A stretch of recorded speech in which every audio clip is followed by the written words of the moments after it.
Can anybody hear? I don't think it's on.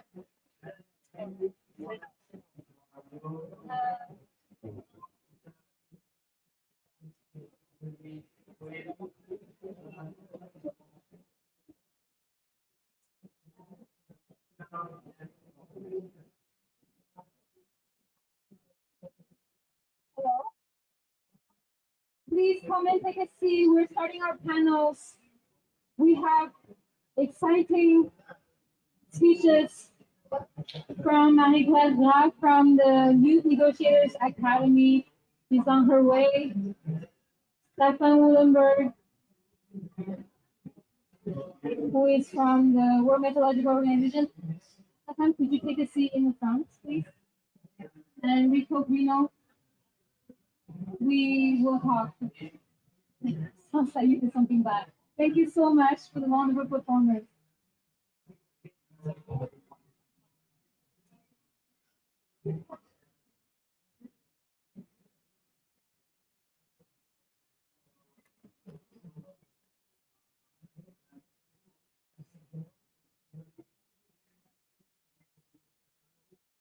Hello,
everyone. Thank you so much for coming. Um, I had not expected to start the panel after the performance, barefoot, with paint on my hands, but I hope you enjoyed everything we've been doing.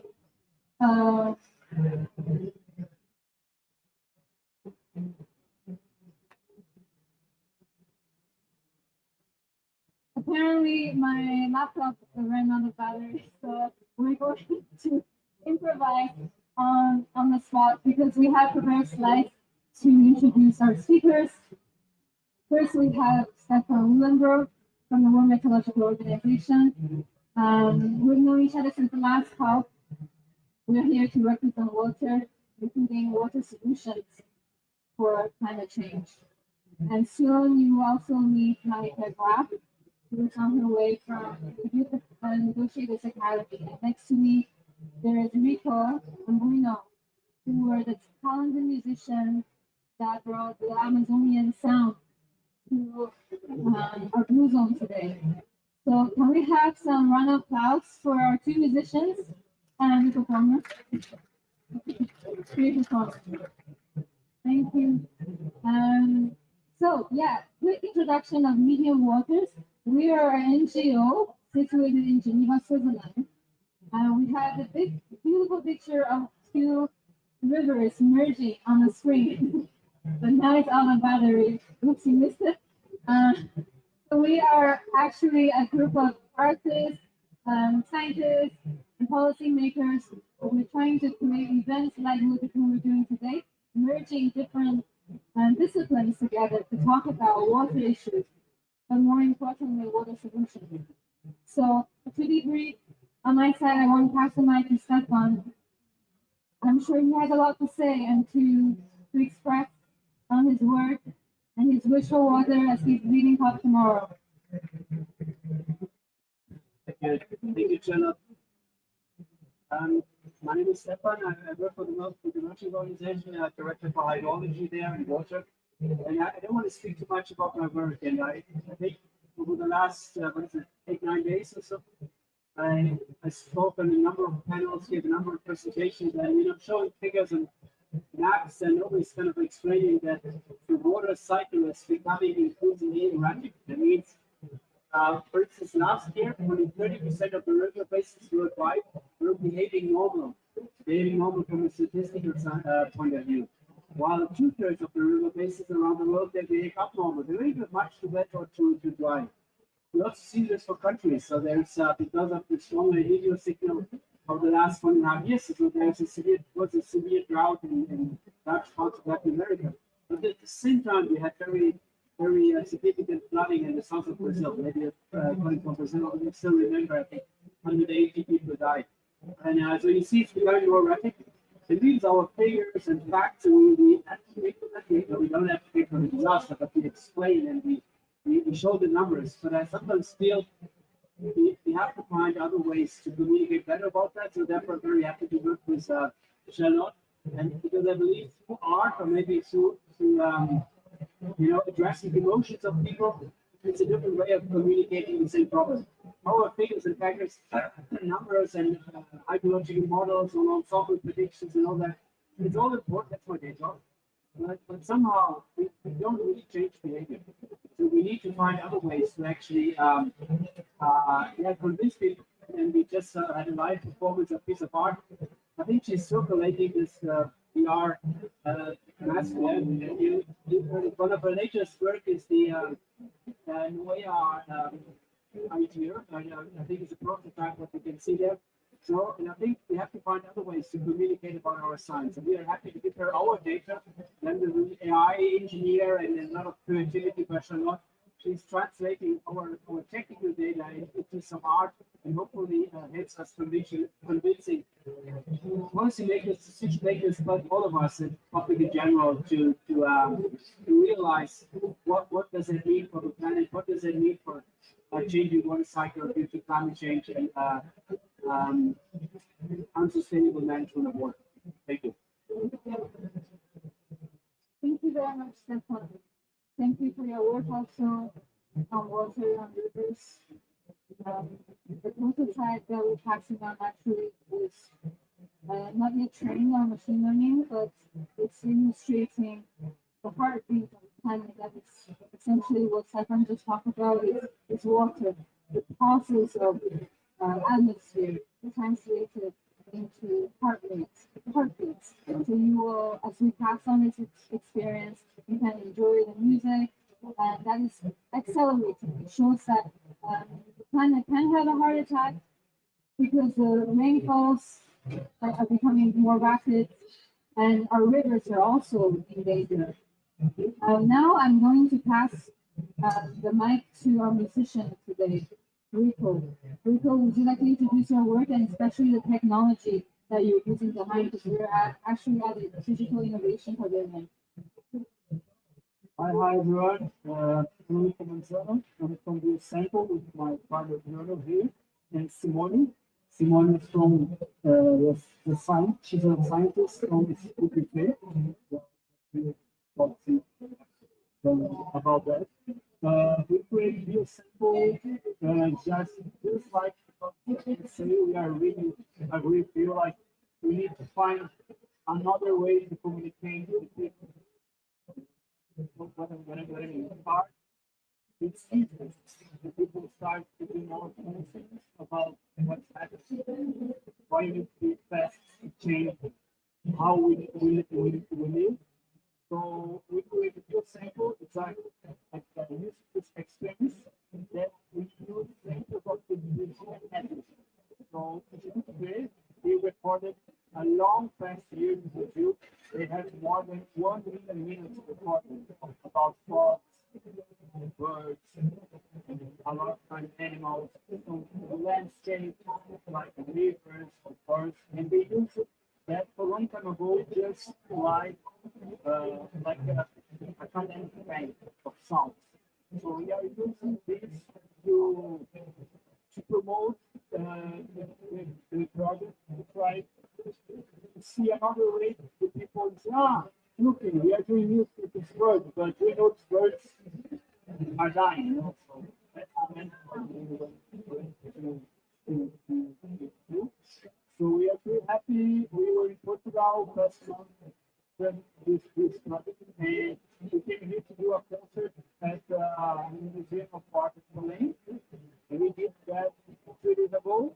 And I showed up 2 days ago and say, we can perform together something. It would be like really special if we play some music in the back at the same time. And about water is for us, we are beside, we are in the middle of the water, the biggest river in Brazil. So we are really close to that. So even for us, we are from São Paulo. So here the north is really a special place because we know how important to talk about water. And some place that, for example, here, like you have so a lot of water and you have water problem. That's really crazy. Um, so BioSample is something that makes simple of use of naturally both some sounds to scientists and users. And we use that to promote to propagate about our project. And I think that, you know, if I like to say something more. We actually by accident, all four of us were swimming the same river, same beach at different times yesterday. So this is actually what inspired us to make this performance and painting. And even the musician, they mix the sound of the Amazon forest and the oceans, but it's a river that connects all the ecosystems together. So it's such a beautiful experience to swim in the river, and I just want everyone to share a little bit your moments or what's left today in your body. I'll start with Stefan. It's left in my body. I think a lot. Memories from yesterday. It was indeed very, very impressive to swim. It was the Amazon, but I think they're interconnected, these rivers. But yeah, it's truly impressive. And if you see the size of the water volume, it is breathtaking. Yeah. Are you making round or no? I also just noticed there's some texture on the surface of water that I never seen anywhere before. There's like very, very small waves and patterns that is just surfacing on top of the water. I don't know if that's some scientific stuff. I think it's really Mm.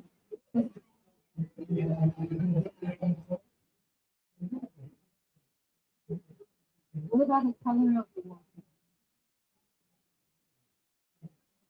mainly swimming in river water yesterday, but of the fresh water you could taste it. It's an estuary, so it interconnects with the ocean. Therefore, the estuary gets so wide. But I think we were swimming in there's the freshwater part, and the quality depends on the suspended sediment that comes from the catchment behind. And often when we see more unsustainable land use, not always. There can also be dark waters which are naturally dark because of organic material. But if there's, for instance, unsustainable deforestation happening, then there's more erosion, then you have more suspended brown sediment in the river. So it can be an indicator of that as well. Thank you so much, Stefan. As you see, Stefan is like the medical doctor for rivers. So if you have river issues or other problems, feel free to contact him.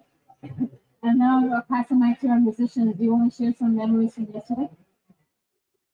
Yes. Like Charlotte said, was really a special time to be to this side of the river. Like we were in this place that you can see the other part, like so big the river, you can see the other part of that Marajó Island, so far and so huge and it's close to the ocean. But it's not like really close, because here everything's deep. It's another kind of side. So it was really. We talked with the guy who was driving the boat and say, "Hey, you need to be careful here. It's a wide river. So sometimes the wind can catch a ball and turn. But at the same time, it's like a really dangerous place. It's really, it felt like really like them. So really special day. I think it's that. Nero, can you connect myself to a speaker so I can share my screen?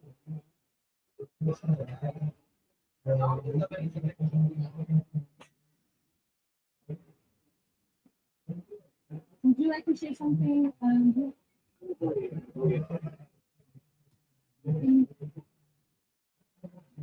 Oh, guys, I'm about to share my screen. I want to talk just a little bit more on Noéa. You are not backstage. Yeah, I'm not backstage yet. I'm just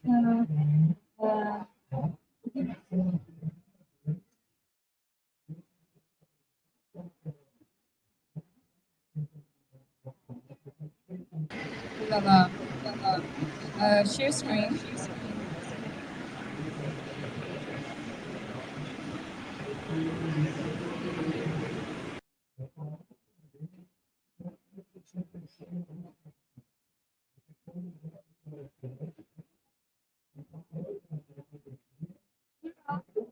Mira.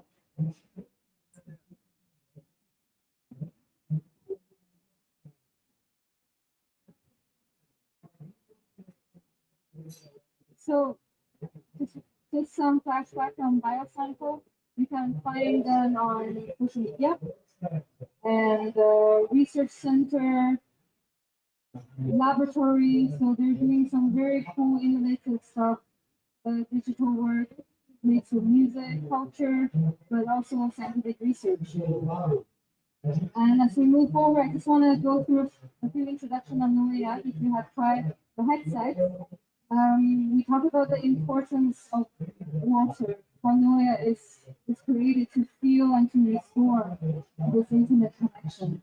And we have many issues that we're facing today regarding water. And not only we overdeveloped, but also we don't feel emotionally about what's going on anymore. And Noéa is really this created to restore this relationship, but me making the painting, musicians playing music might not even be enough, and we need more. We have so much scientific data being produced every year. How can we tell a better story? How can we really touch every single heart? And brief introduction, this is getting technical. The analysis is on the rainfall patterns in Hong Kong. We have conducted this analysis and we see the pattern from 1960s.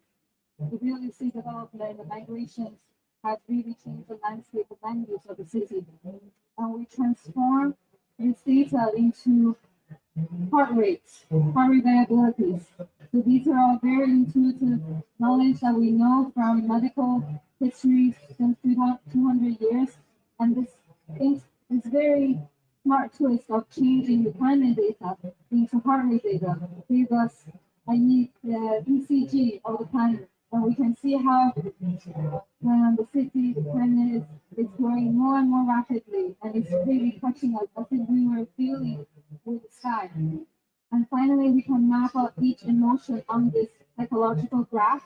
All the human emotions actually can be found here.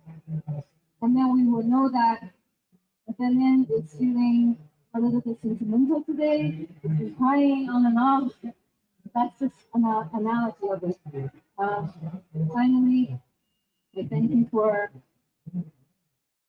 attention to come here and listen to Noéa, really listen to what Guamá, what water has to say here at this talk.